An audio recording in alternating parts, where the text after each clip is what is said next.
Hey, Trenton. Chris Cartman, son of a source. How does this feel? Not just to have a good offensive performance, but after all you guys have kind of been through, and guys continuing to battle and seeing that pay off. Yeah, I think, first and foremost, just giving thanks to God, just keeping our brothers here healthy. We've got a lot of people, with the minor setbacks, but just sticking together. I think that's the one thing that we kind of came into this year. There's a lot of new guys, there's a lot of new coaches in the building, but just sticking together. It hasn't been easy. These last 3 weeks, really this whole season, we're right there. And finally, to play a game, all three phases. Yes, there were mistakes that we can improve on, but to see special teams, have that big field goal at the end of the first half. Offense able to drive down, get us into field goal position, then defense at the end of the game to stop them in the red zone inside the 5, I believe. It's just awesome to see everything work together, and it's the start of something special. And then, what's this been like? Kenny's kind of evolved the offense in recent weeks, getting into some of these cut splits, and you're under center, and you're getting more numbers to run behind in some of these looks and the exit motion stuff.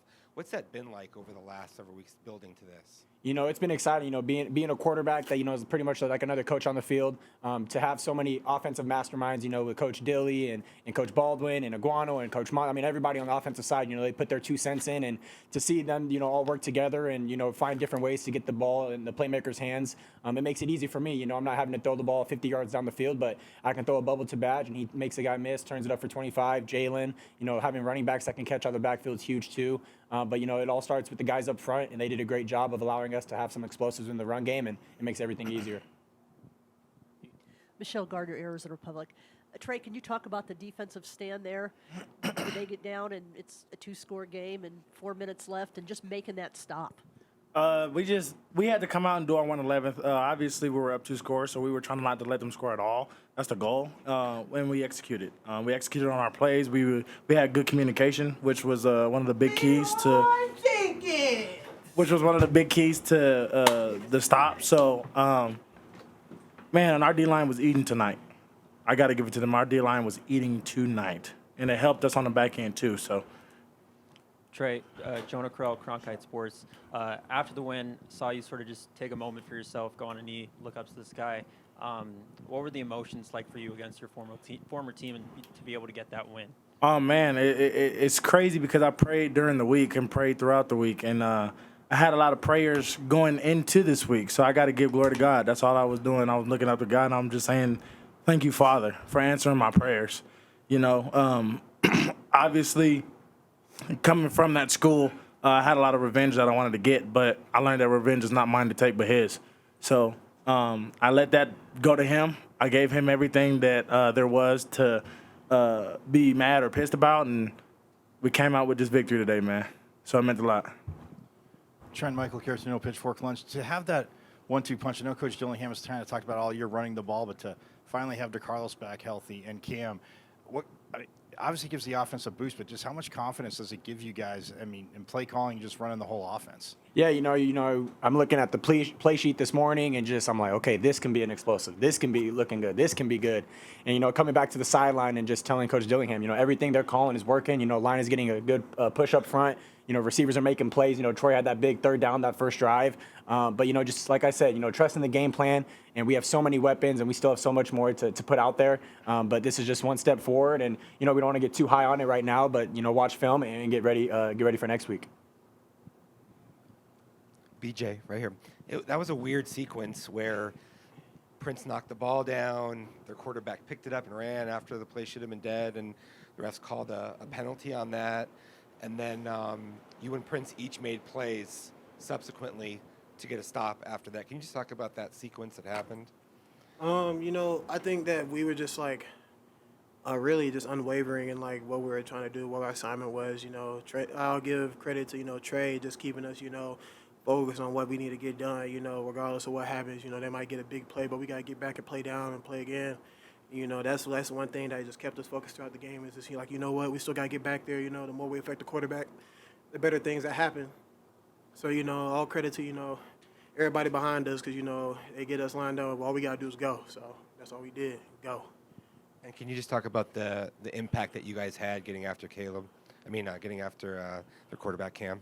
It had a huge impact. You don't give him time to sit back there and find what he wants to find. We put pressure on him. good things will always happen, you know. You know, regardless of where he goes, you know, he tries to run out of there. You know, we know our linebackers are going to come pick it up and make that play. You know, D-line, we cover for each other. You know, I know y'all saw that first sack, you know. When I went high, you know, he tried to escape through the B gap. We had Clayton right there, you know. We always cover each other. That's their defense. You know, we always keep the cub. We always do our job. So that showed up tonight. We all did everything. It all came together.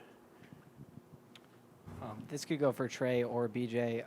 Just what was the message in the locker room that kind of, changed that mentality going into the second half to really shut down Cam? It was really the finish. We always put together a first half, and this game was one of the biggest games where we wanted to put together a whole game. So we went in, told them guys we need to finish and make sure we're just doing our 111th. One play mentality, making sure that we're executing on every single play, and then after that, man, the score shows. So just executing every play and finish. The standard's the standard, honestly. Like, nothing changes, you know. Every week, you know, every game, you know, every half that we play, you know, the standard is always to finish and do our job. Everybody does their job, and every good things will always happen when everybody is simultaneously doing their job. Coach Ward always tell us do our 111s, you know. What I'll say to that is he just told us, like, what the standard was, and we have to meet that every week. He challenges us to do that every week. So. Trent, it feels like you guys are running the ball better than you have all year today. What was kind of the key to that success for the first time? Yeah, I think the coaches did a great job of, coming up with a game plan, and the players did a good job of executing it. We kind of knew coming in what was going to happen, and, to see, gashes of 8 to 10 to 15 yards, and then, Scat, breaks that one, I think it was like 70 yards or something. But to see those plays finally pop up, that's kind of what this offense has needed the last couple of weeks. It's kind of been a grind, getting these drives where it's 10 yards, 8 yards, 6 yards. You see all these other scores where, people can break an outside zone for 80. But for us to finally get some of those explosives, it opens up everything in the game plan, and it allows us to put up some big points, and the defense did a great job too. And then Trey, you guys had a weird play in the first half where a bunch of defensive players came out and lined up on offense. Clayton Smith threw the pass interference. What was that going on out there, and what did Kenny tell you about that play? All I can say is that play was meant to, what would you say, send a message? Yeah, We do it all. they earned it. They earned it last week. They kind of came up with a little, goal, and I think since they had so many turnovers, we drew up a defensive play, and they did a good job stopping it. But if it was what we wanted to get Trey in the end zone, but you'll never know. So defenses in the future, we've got to do a good job of watching film. But that's the type of offense that Coach Dillingham does. He likes to have a lot of tricks and razzle dazzles, and you just got to prepare for it. Mm-hmm. Trent, have you had any conversations with Brian Ward specifically about that Washington State defense in this coming week? Not really. I know, it's been nice to be able to go against our defense, which is, pretty much their kind of style. But to go against our defense, they're a little bit more exotic. But to be able to go against these guys, it makes our offense, better each and every week. But I knew that, this game was, personal for a couple guys coming from that school. But for us, it's just another game. We didn't want to make it too big. But I'm just super excited that the team and the coaching staff to, finally earn it. And it's a great feeling. Trent, a lot of the messaging this week was the offense was one play away. Little details mattered. The bus last week. So, do you think you really capitalized and made sure to be successful on those small details? How do you think you were on that department? Yeah, I think that was one of the big things that we kind of emphasized on this week, not just, on the field, but off the field as well. Defense has done a great job in the past of, making sure they're executing those small details. And offensively, we're a player here or there that, that flips this whole season around. So for us, it was just, making sure we fix our mistakes. And like I said, it definitely showed up tonight. There was definitely a couple, mistakes we missed here or there, but definitely improved and just can't wait for the rest of the year. Hey, Trent and Jake Seymour, Sun Devil Source. Kenny kind of challenged the offensive leadership this week, talked about the buses on Monday. Do you feel like there was a change in that, and how do you feel like if there was a change, maybe that helped the offense put together their best performance this season? Yeah, I think, like I said, the small details, making sure after each touchdown, not just, dapping up the offense, but going down to the defensive guys, making sure, this is where, they're bending. Let's finish them off here. And same thing, defense is cheering on the offense. And, obviously, I think we were all loudest when the special teams were out there because we just know it takes a full team to win, and to have all three phases, finally come together and played one game, a full game, it shows, what we can do, and it's pretty exciting. Was there anyone or anything that kind of stood out to you during the week with the offensive leadership? Yeah, I think offensively we just knew that, last week it stung, for the defense to play such a great game, and we weren't able to execute on our side. But, I think we did a great job all week, whether it was cleaning the locker room, picking up trash in the film room, making sure people are on time to all the meetings. And, it all starts with the little things, and that's really what makes great teams great. Doug Franz Unplugged. Any of the three of you, I don't know if this is like dunking on somebody in basketball, but what are your emotions when you're watching Scadaboo and Badger drag 5, 6, 7 guys along for an extra 7 or 8 yards? I'll say for defense to watch that or to practice against at least EK Badger, with him juking, it's nice that we go against it in practice so we can practice against it. With guys like Scat, it's also good to go against because you're getting the physical aspect of the offense and getting to see that in practice. So it's great to see them out there, and then they're just doing their thing, man. And Coach Dillingham sets up plays to get those guys the balls in their hand, and they make magic happen, as you can see. So it's good as a defense that we're seeing them. And not only that, they're just out there making plays, but they're out there having fun. So it's good to see that, too. It's expected.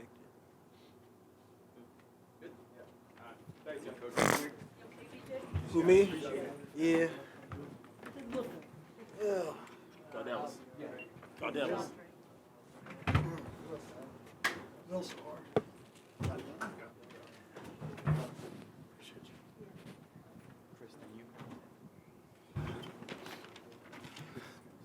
How about Merrill Kelly and the Diamondbacks? Sun Devil alum right there. Chris Cartman, Son of a Source. Kenny, this has been an evolving offensive approach that you've talked about earlier in the week and getting into some stuff that maybe isn't what you prefer to do. But what's that been like for you over the recent weeks and to see it kind of pay off the way it did tonight? Yeah, I think it's fun. I think the guys have really embraced the challenge, and I think, it's the effort that they gave tonight. It's the detail. I can't come in here and tell you right now that there was over 4 busts. There probably were, but I couldn't say them just based off the tape. And that hasn't been the case in games past. So the guys really took some ownership in just doing their 1/11th, and it's showing up. And yeah, this is definitely way different than anything I've ever done offensively. But it doesn't matter. And it all comes down to the kids and the guys on our team executing. And I couldn't be happier for how they executed tonight. Do you remember like a certain point in time during the season when it maybe dawned on you that you needed to move into some different directions, and what was that like subsequently? Yeah, when you got to run the football. I still think you have to run the football to win in college football. Throwing the ball is fun, right? And it's exciting and it's good. But at the end of the day, you have to be a physical football team. And teams that win championships play physical football, and they can run the ball. And so we were just trying to be creative to find an identity to how to run the ball. And if that meant get under center and run speed sweeps from cut splits and run toss sweeps, it's, a lot of teams do that and have a lot of success. So, it's not about what I'm comfortable with. It's about what puts our players in the best position to be successful. Can you pinpoint like when exactly that sort of? I would say after the USC game. I have a 2-part question, Kenny. First, how relieved are you to see, it finally come together in the win column? And second, you guys had a really good second half offensively, put points on the board, and that's been a problem in earlier games. What made the difference? You're not going to like my first answer. I'm not relieved at all. Like, I'm happy. It's going to be a great night, like fun night, great. But it's still about the process. Like, we're 4 plays away from probably losing the game too. But the feeling's a little bit different at night. And that's where people get wrapped up in. They get wrapped up in the feeling of winning, which is fun. But at the end of the day, I'm worried about the process. So I'm going to go back to work and find out what we can be better at, where we can grow from. In terms of the second half offensively, it just goes back to we didn't change anything. It goes back to the guys being detail-oriented all week. And like I said, on Monday, I challenged them pretty heavily. They were calling me Angry Dilly on Monday. And just because, I let them know that that's not going to get it done.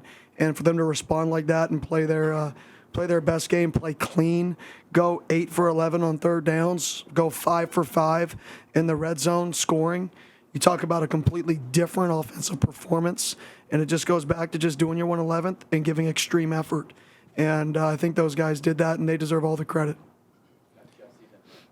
Hey, Coach, just the rushing attack tonight was really good. Just what allowed them to have so much success? O-line moved people. timing of motions, selling of the speed sweep action by the speed sweep runner and not being lazy and showing hands and bursting off the mesh, the track of the back, the H-backs kick out blocks, the effort after the ball was handed off. 11 people just doing their job. That was point blank. It's not a magical scheme. The guys just went out there and they played hard and they executed. And then the kicking game the past couple of weeks has been Bad. great. Yeah. You can say bad. But just how much confidence did it give the group with that 51-yarder going into the half? Could be the difference in the game. You're talking about a 2-possession game there versus a 1-possession game because we won the middle 8. You know, when you have a 10-point swing in the middle 8, you get the ball back with 40 seconds and go get 3 points and execute that. And, I was more intense on the field goal unit than I think I was on offense or defense, watching everybody. You know, when you have a multitude of guys going in there getting run over and defensive guys just getting run over, that's a thankless job. I was just so happy with huge play in the game. And for us to execute a scenario like that, we haven't gotten to execute many scenarios at the end of a game. For us to win a 4-minute drill at the end of a game and take a knee, for us to win at the end of the second half and get the extra 3 points, that's winning football. Coach Michael Carasino, Pitchfork Lunch. You said obviously running the ball is huge, but with DeCarlos getting back healthy and you said the challenge in calling plays coming up this, but just having him and Cam in the backfield playing off each other, what makes them so special? And when you're calling plays, how much easier does it make it? Yeah, I think they just keep each other fresh. They're both similar runners, a little bit different, but similar. So I think they just keep each other fresh, and you got to keep guys fresh. And like I said, credit to the O-line, credit to everybody. We're starting to play with the level of effort on a consistent basis, pushing the pile. Like stuff like that wins. When you see teams like that, I still remember Kalen Ballage versus UCLA in a 4-minute drill on the road. And that was a winning team because we pushed the pile 15 yards. And that was what our identity is starting to show on offense tonight. And with the motion, too, to piggyback off that, when Elijah's getting those big plays, too, could you see the defense's eyes just getting, like you guys say, a lot more dirty and maybe keying on the running back or keying on Elijah if they were getting the ball? Yeah, obviously trying to get Elijah the ball is obviously the key. Like I said, it's not the scheme. The scheme didn't win the game. The players won the game. The execution won the game. The effort won the game. Everything goes to those guys. And I couldn't be prouder of those guys. Couldn't be prouder of Elijah. All those guys just executed at a high level, gave elite effort, and are unselfish. Coach, you continually mentioned how explosive plays, especially in the run game, have been lacking all year. How was it to see that Cam Scotabo almost 70-yard run, and how was it be like 9-10 yards to carry each time? Yeah, that was obviously the explosive run. You know, I never look at yards per carry as a reflection of how you ran the ball. We had one big run, and then we consistently chopped wood down the field. And that one big run was huge in the football game. Credit to Messiah Swinson, the guy that I really challenged. And, they bring double gut cross in super wide. You have Gio Sanders blocking a defensive end, and then you have Messiah coming around, cleaning it up. Both those guys are 5th, 6th-year seniors on a 1-6 team. That tells you everything you need to know. Hey, Kenny, Jake Seymour, Thunderbolt Source. You've kind of talked about the lack of offensive leadership kind of throughout the season. And this week, you specifically challenged it. Did you see any improvements in that this week? And was there anything that maybe stood out? I think it was just a group effort. I think the group just decided to make a change. And I think that's really what it was. I don't know if it was one person in particular. I know Joey's been doing a phenomenal job leading the O-line group, Joey and Leaf. But I really just think it's a group of people that are sick and tired of not getting it done and being competitive. And, they got it done tonight, and they deserve it. And hopefully they learn from this. They learn from if you just do things right and do your 111th and give extreme effort, a lot of good things are going to happen. Doug Franz Unplugged, WTSMTV.com. Congratulations on your first conference win.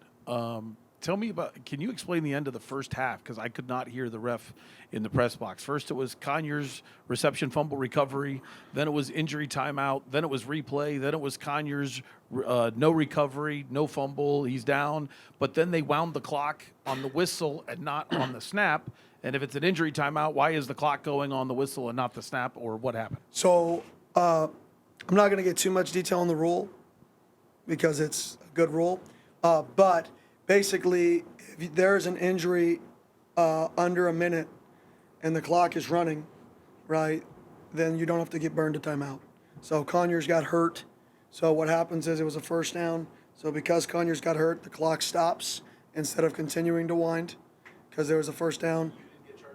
We do not get charged a timeout because it's a first down. And then our field goal unit went out there, and once the play clears, they'll then start the clock again. So we had to be ready for a whistle kick there, knowing the clock was going to wind. There was all the other stuff you talked about. Was it a fumble? Was it a not? Which is why we had our offense over there ready. If they ruled it an incompletion, we would have been prepared to throw Hail Mary. And if it's not an incompletion, we got to be ready for a whistle kick, field goal in that scenario. And to see our guys go operate, that was pretty exciting. Hey, Coach. Jonah Krell, Cronkite Sports. How was the defense in the second half able to limit Cam Ward and prevent them from scoring a touchdown? What changes did you see? Situational football. I mean, we won the situations. We won third down in the second half, and then we won the low red zone battle. You know, when you get them in the low red zone and give up two drives, give up 3 points, that's a win.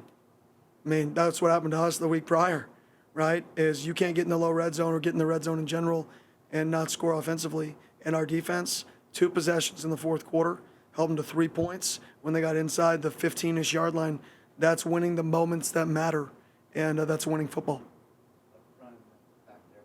Hey, Coach. Sean Brennan, WCSN.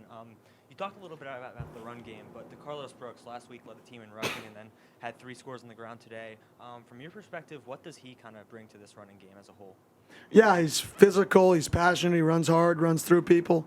I mean, that's a guy who's battled a pretty severe injury and wanted to come back. He loves the game, and I think people feed off of that, so really good to have him back. Hey, Coach. Mike Meekoff with the State Press. You know, you guys have been right there in pretty much every game. Every one of your conference games, I think, has been a one-score game in the fourth quarter. I've even heard people say, you guys find new ways to lose every week. But, how does it feel this week to finally find a way to win and get that, off your back? Yeah, it feels great. Feels great. It's good for our guys to see if we play complementary football, we can win football games. So we're getting better every week.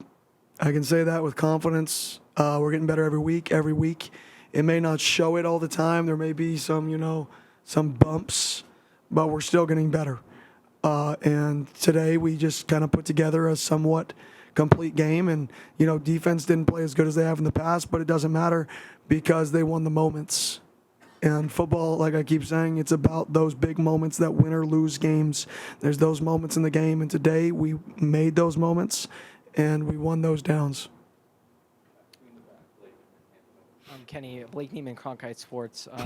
Just knowing this winning is part of the process, but just to have guys, Arizona natives like Trenton Bourguet and DeCarlos Brooks have performances like tonight on homecoming, just what does that mean to them and just this group to have those Arizona guys have a performance here at home on homecoming? Yeah, it's great. Arizona guys, stay home.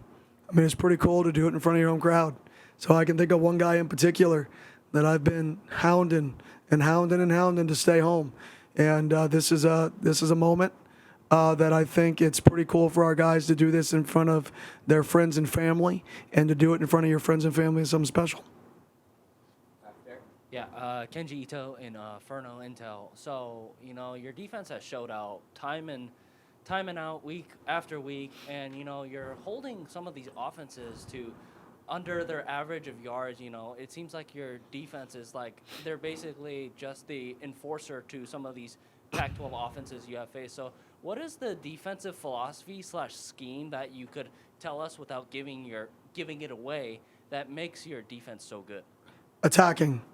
The entire program is about attacking. It's a full approach, right? You can't say you're going to attack on defense and not on offense and not on special teams and not be aggressive and go for it.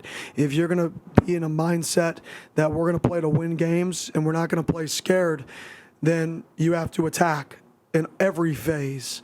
And I think that's just how we coach. It's how we play. We play free and we play attacking. And I really don't know of a better place to play defensive line in the entire country than in this scheme. I don't.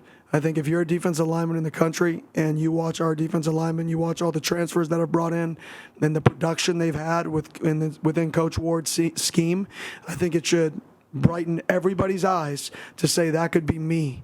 And I think that's really what we should be highlighting is how aggressive our defensive line is, how free they play, and the production of these kids that had no production at their prior school. And now they're coming out here and they're top 10 in the country in sacks, right? One of the top PFF guys in the country at defensive tackle. That's something people should want to play in moving forward. Coach, last week you said one of the problems was the offense's bus wasn't clean and the defense's was. Could you tell us some little things that were positives that you saw from the offense this week? Well, I'll say this. We had 3 total dudes on a list, or 4 total guys on a list in the entire week. That's academics. That's late to a class. Four people, which isn't perfect, but it's a lot better than it was. Pre-game meal, everybody was there 9 minutes early, whereas in weeks past, we had a streak where we didn't have all of our guys at pre-game meal on time. Now we have 9 guys early, so it's all part of the process that goes into being successful. Thank you, Coach. Thank you. Go D-backs.